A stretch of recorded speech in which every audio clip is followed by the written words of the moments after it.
Саламатсыңдар ма? Бүгін 143-ші сабақты өтеміз.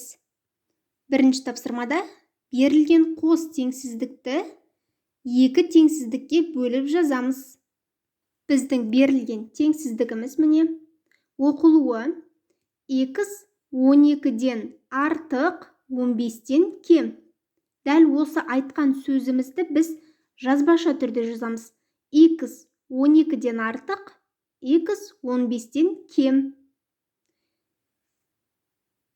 Тапсырмасында берілген теңсіздіктерді сан сәулесінде жазып сызамыз және шешімдерінің жиынын фигуралық жақшаның көмегімен жазамыз.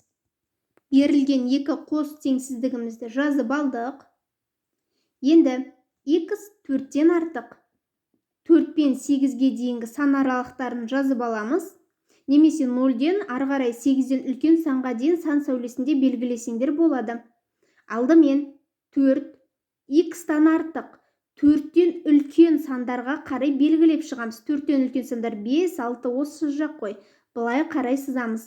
Енді 8-ден кем болса, 8-ден кіші сандарды белгілеп шығамыз.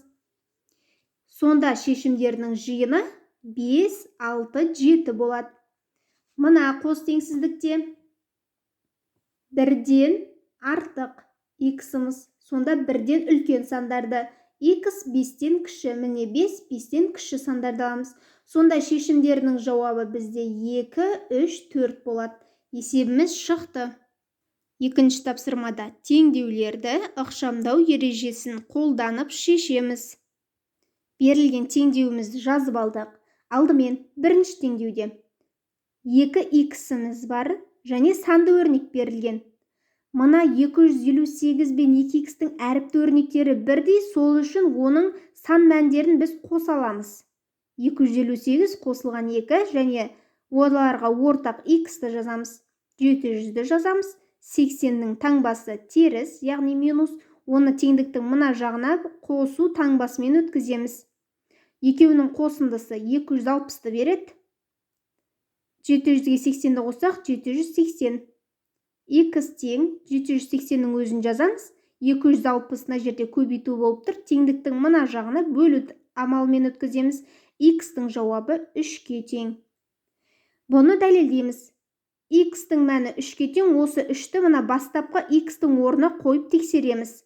Сонда 700-де 700 теңдеуіміз дұрыс шықты. Екінші теңдеуде дәл солай әріпті өрнектер x.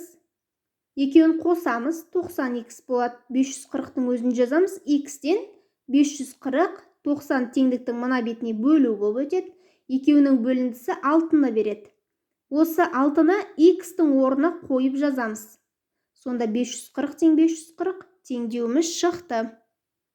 Өз жауаптарымен салыстырыңдар. Үшінші тапсырмада салыстыру амалы берілген. Өрнектерді салыстырамыз. Бірінші салыстыруды жазып алдық.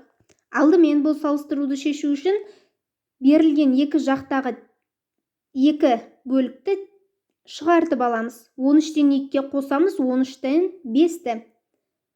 Бөлімдері бірдей, 13-ті жазамыз. 5-ке 2-ні қосамыз, 7. Мына өрнектің мәні 13-тен 7-ге тең. Теңдіктің екінші жағындағы 13 бөлімдері бірдей, 11-ден 5-ті аламыз, 6. Сонда алымдарына қараймыз. 7 үлкен ба, 6 үлкен ба? 7 үлкен, сонда мына жақ үлкен болады екен. Міне осылай. Екінші салыстыруымыз 20-дан 12 азайтылған, 20-дан 5, 12-ден 5-ті аламыз, 7. Бірінші өрнектің мәні 20-дан 7-ге тең. Екінші теңсіздіктің жағына келсек, бірінші жақшаны іші орындалады. 11-ге 5-ті қосамыз, одан азайтамыз 7-ні. 19, 20-дан 19 шығады. Алымына қараймыз. Қайсысы үлкен, сол жақ үлкен болады. 20-дан мына 19 үлкен. Есеп шықты. Төртінші тапсырма. Берілген есеп бойынша өрнек құрамыз және оны есептейміз. Алдымен есептің шартын құрамыз. Бізде барлығы жиналды 260 килограмм қызанақ. N жәшікке 24 килограммнан салынды. Есептің сұрағы неше килограмм қызанақ қалды? Есептің шартында берілген n-ді 8-ге тең деп аламыз. Өрнекті шешу үшін неше килограмм қызанақ қалғаны үшін біз табамыз. Алдымен 260-тан азайтамыз. n-нің орнына 8-ді қоямыз. 8 көбейтілген 24. 68. Есептің жауабы 68 қызанақ қалды. Соңғы 5-ші тапсырмада Әлия өрнектегі амалдардың орындалу ретін дұрыс қойды ма? Анықтаймыз. Қате болса түзетіп, өрнектің мәнін есептейміз. Бірінші, Әлия, мына 348-ді жақшаның ішіне бөлінген деген. Бұл қате. Алдымен барлық есепте бізде жақшаның іші орындалады. Сонда бірінші орындалатын амалымыз мынау. Келесі, жақшаның сыртындағы амал.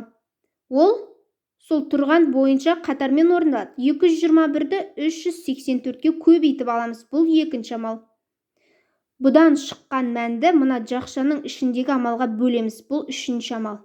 Дұрыс жауабы осылай екен. Осыны дәптерде сызып көрсетейік. Дәптерімізге жазып алдық.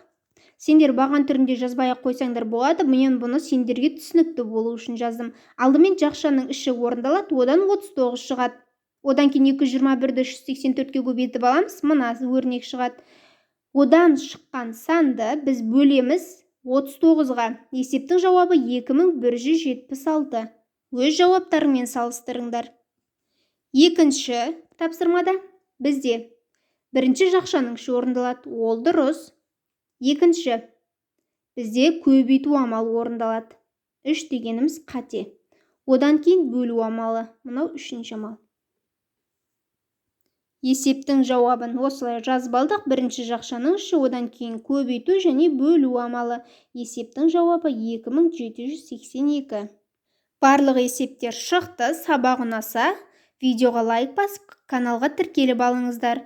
Сол кезде алдағы уақытта барлық сабақтарды салуға тырысамын. Сау болыңдар.